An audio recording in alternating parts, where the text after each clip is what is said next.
I love the flag, love looking at it, love what it represents. Glad that we've been able to have an impact on it nationwide. We sell U.S. flags and flagpoles all over the country, and there's very few people that do it. We don't have a ton of competition. You saw that flag in the Super Bowl, that was us. It's surreal when I look at my email inbox and I have someone from like the Chicago Bears. We're a small business. There's only 34 of us here. We deal with just about every NFL team, Major League Baseball, soccer. We also deal with the government. We have a request from the White House to make a Freedom 250 12-foot by 18-foot flag. They're sewing it behind me in that room. We laser cut the stars out and then we hand cut the stripes. And it's all sewn right there on our machines.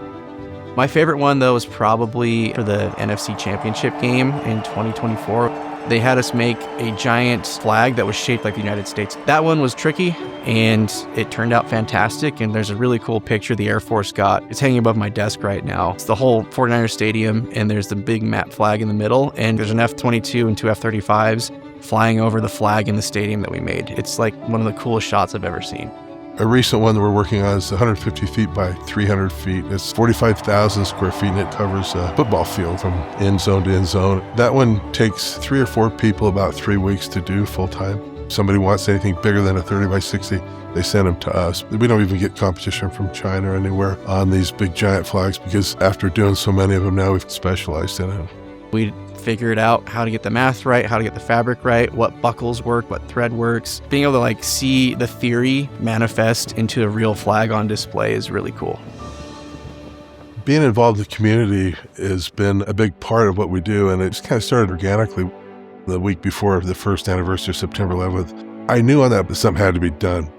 We decided to put up a field of flags to honor every victim of the terrorist attacks, and I want to show it on a massive scale to show the magnitude of the loss. I drove past the big promenade of grass to the south of Sandy City Hall. I thought, that's the perfect place for it. I went in and talked to the public affairs person, and they says, something like this is going to take a few months to do. He says, well, we have 4 days. Just give me the grass and I'll take care of the rest. So we rallied our employees, we rallied our vendors, and put up 3,000. It was a beautiful thing. And it was actually the very first September 11th flag memorial in the nation. Started right here in Sandy City by Colonial flag. Now we do that all over the country. We've done thousands of fields. A few years later, on the 9th anniversary, I saw right in front of Sandy City Hall this little concrete pad that was there, and I thought that'd be a great place to put a sculpture of the 3 firemen at Ground Zero. And I wanted to have it up by the 10th anniversary. A few years later, I had somebody that had lost their son in Iraq, so we came up with this concept of the Utah Freedom Memorial. We've now been involved with different cities all over the state, but our main passion, our main focus is here in Sandy. That flag is all about unity, and it's something very much needed right now. Even though we don't behave sometimes like we have a lot of unity, that flag symbolizes where we could be. I did a rough calculation, and there's 350 million stitches in a big 30 by 60 flag like we fly.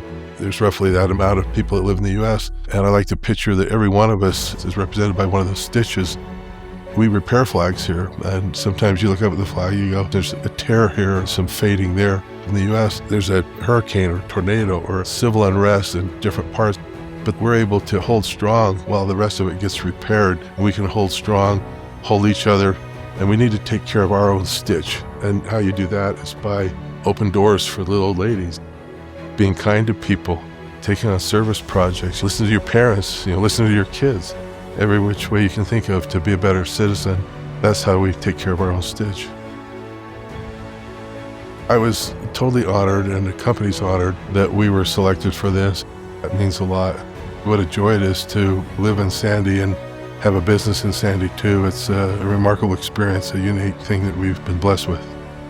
My name is Paul Swenson. I'm the owner and CEO of Colonial Flag, and honored to receive the Corporate Citizenship Award from Sandy.